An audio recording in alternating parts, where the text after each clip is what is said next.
मुख्तार के जनाजे में गाजीपुर के डीएम का बैड बिहेवियर। ऐसे व्यवहार की अपेक्षा किसी आईएएस आईपीएस से नहीं की जा सकती।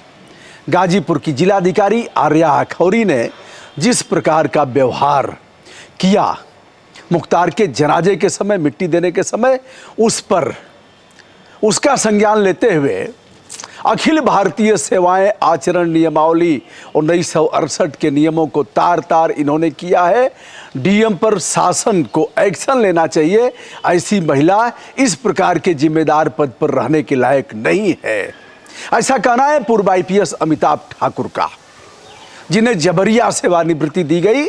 मुख्तार अंसारी के जनाजे में मिट्टी देने से लोगों को रोकने और निंदनीय आचरण करने पर न केवल सवाल उठाया है अमिताभ ठाकुर ने, बल्कि 2013 बैच की आईएएस अफसर आरेका के ऊपर कार्रवाई की मांग भी किया है।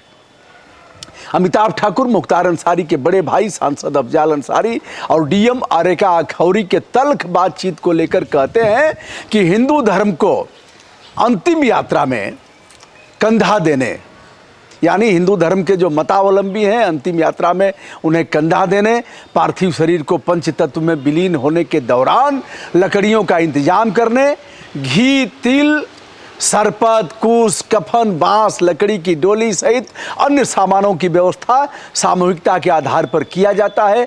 ऐसे ही इस्लाम के अनुसार जो लोग मिट्टी देना चाहते हैं उन्हें कैसे रोका जा सकता है। जनाजे में किसी को बुलाया नहीं जाता है, लोग जैसे सुनते हैं वैसे ही आते हैं। अखौरी का बुरा आचरण, इनके लिए यह जिस नियमावली का उल्लेख किया अमिताभ ठाकुर ने, सुनिए अमिताभ ठाकुर से ही वह क्या कह रहे हैं। इस संबंध में भारत सरकार में जो आईएएस अफसरों का मंत्रालय है, प्रशिक्षण मंत्रालय, कार्मिक और प्रशिक्षण मंत्रालय और मुख्य सचिव जो इनके अधिकारी होते हैं यहाँ प्रमुख उत्तर प्रदेश सरकार में, उनको हमने शिकायत भेजी है कि इसकी जांच कराई जाए। अखिल भारतीय सेवाएं आचरण नियमावली 1968 का नियम 3 है, उसके उपनियम 1A और 2A में स्पष्ट लिखा है कि प्रत्येक आईएएस और आईपीएस अफसर से हर अवसर पर निरंतर सदाचरण, सद्व्यवहार की कर्टसी और गुड बिहेवियर एक्सपेक्टेड है, कि उम्मीद की जाती है। क्या यह कर्टसी गुड बिहेवियर था? वहाँ जनाजा है, वहाँ शव रखा है, आप उसी जगह पे अब और किस चीज़ के लिए आप ये कर रही हैं, माहौल ख़राब कर रही हैं, इस तरह का बर्ताव कर रही हैं?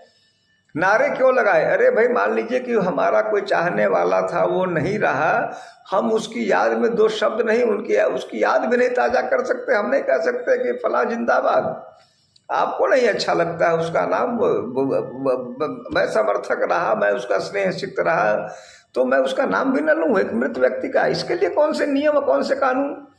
अगर नियम और कानून की इतनी दुहाई आपको देनी थी तो आप वास्तव में इंश्योर करती कि 4 से ज़्यादा लोग नहीं, घर से ही नहीं निकलेंगे। आपने वहाँ 4 लाख 5 लाख लोगों को आने दिया। क्यों आने दिया? क्योंकि आप रोक नहीं सके, आपके वश में नहीं था। वो कोई किराए पे तो आए नहीं थे। बिल्कुल ब्रजभूषण जी, आप सही कह रहे हैं ब्रजभूषण जी, उसमें कोई आदमी, वो सब स्वतः उद्भूत भीड़ थी। अब जब वो आ गए थे, वो वहीं मौजूद थे, और उस समय 144 कहा कि आपने मार के क्यों नहीं भगा दिया सबको? वीडियोग्राफी करा रही हूँ और मैं मुकदमा करूंगी। 144 का उल्लंघन कथित रूप से तो तभी हो गया जब सारे के सारे लोग वहां आ चुके थे। अब जब आ गए, जब वहां खड़े थे, सब वहीं पर थे, तो उसमें मिट्टी देने के लिए धर्म विशेष में, अब हमारे धर्म में, मैं हिंदू हूँ, हमारे धर्म में जब अस्थि जो शव का अंतिम संस्कार होता है, लकड़ी डाला जाता है, धृत डाला जाता है, धूप डाला जाता है, जो भी होता है हर धर्म के होता है।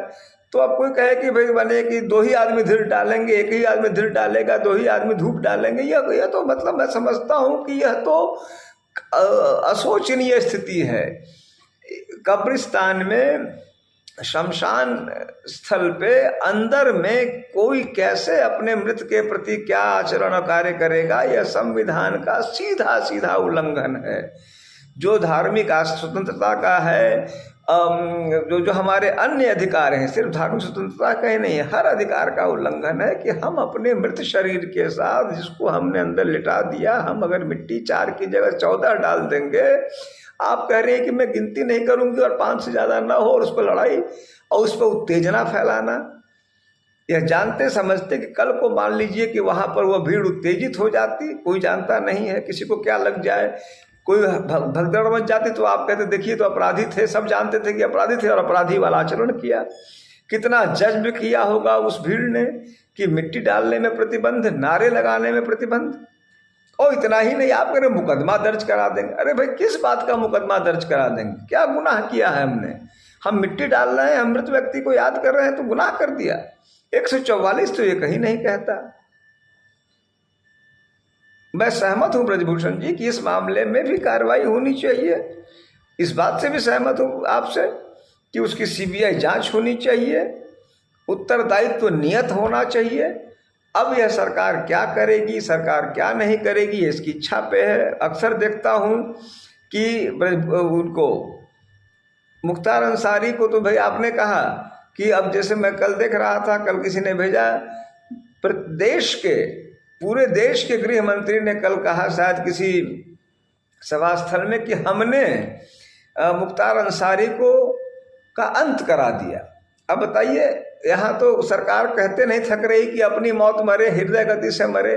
तो जो हृदय गति से मरे, जो ईश्वर ने कृत्य किया, वह भी आप ही अपने ऊपर ले रहे हैं। सुना आपने अमिताभ ठाकुर को, उसी प्रकार की ट्रेनिंग इन्होंने भी किया है। भारतीय पुलिस सेवा के अफसर थे और उनसे अरेका अखौरी से बड़े पद पर थे, यानी आईजी पद से उन्हें जबरन सेवानिवृत्ति दे दी गई, जिसकी लड़ाई वह लड़ रहे हैं। उनका कहना था इस प्रकार के आचरण की अपेक्षा नहीं की जा सकती और यह किसी भी तरह पद पर बने रहने लायक नहीं है। इसके लिए उन्होंने लिखा पढ़ी भी किया है। आगे क्या होगा यह तो समय बताएगा।